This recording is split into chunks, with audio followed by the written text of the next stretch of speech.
افغان بمان ای پور افغان ای نوجوان خوش قلب و صاف و مهربان در هر کجایی همچنان دور از شر شیطان بمان افغان بمان. سلامونه نیکی هیلې او پیرزوینې مې ومنئ دوستانو. په دې هیله شروع شوړ او د ژوند په ټولو چارو کې بریالي او خوشحاله اوسئ.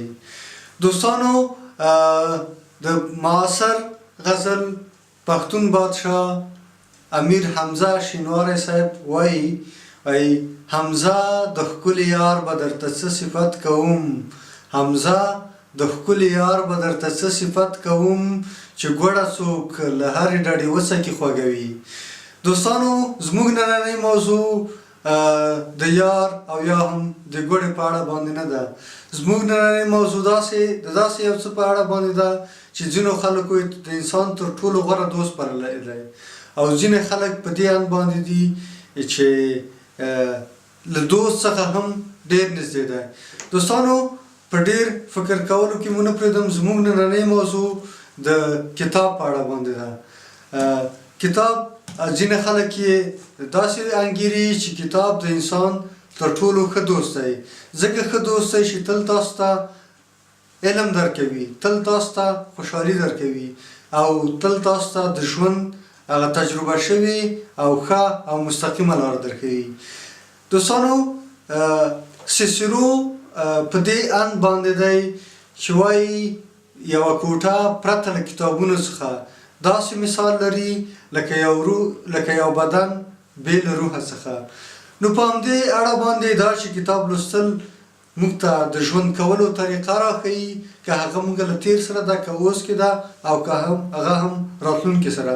نو دا چې دومره اړین دی نو موږ د کتاب د زرګونو ګټو څخه موږ هغه لاس ټکي تاسو ته راویستلي دي چې تر تاسو پورې در ورسوو.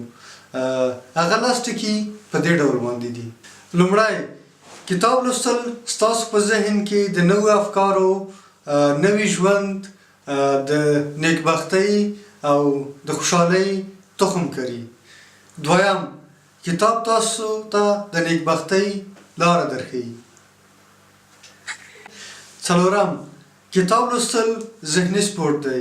په غرب کې دغې مقولې ته وایي چې کتاب لوستل برین جاګینګ دی، په دې معنا چې کتاب لوستل ستاسو ذهن ګړندی کوي، ستاسو ذهن پراخوي او ستاسو ذهن ته قوت ورکوي. پنځم کتاب لوستل تاسو پنځونکی او یا هم کریټیو کوي، په دې معنا چې نوي مشکلاتو ته څو ګونې د حل لارې لرلی شئ. که په یوه لاره باندې حل نه شوه هماغه ستونزه له بلې لارې حل کولی شئ.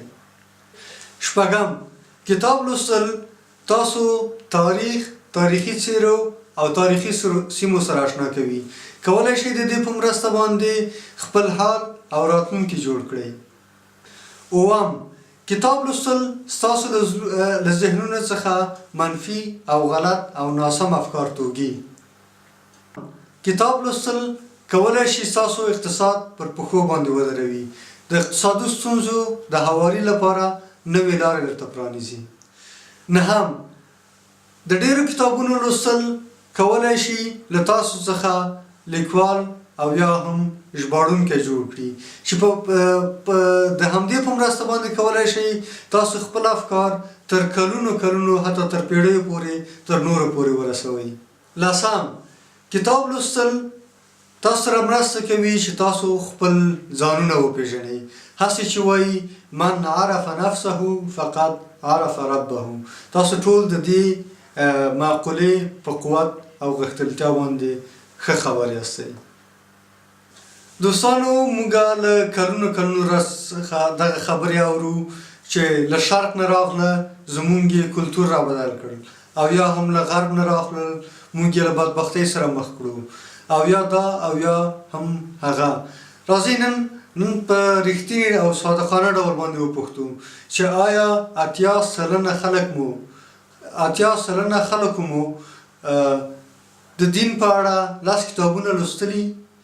د اقتصاد په اړه یې لس کتابونه لوستلي، د تاریخ، ادب، هنر، فلسفې، ارواپوهنې او یا هم د طب په اړه باندې لس کتابونه لوستلي.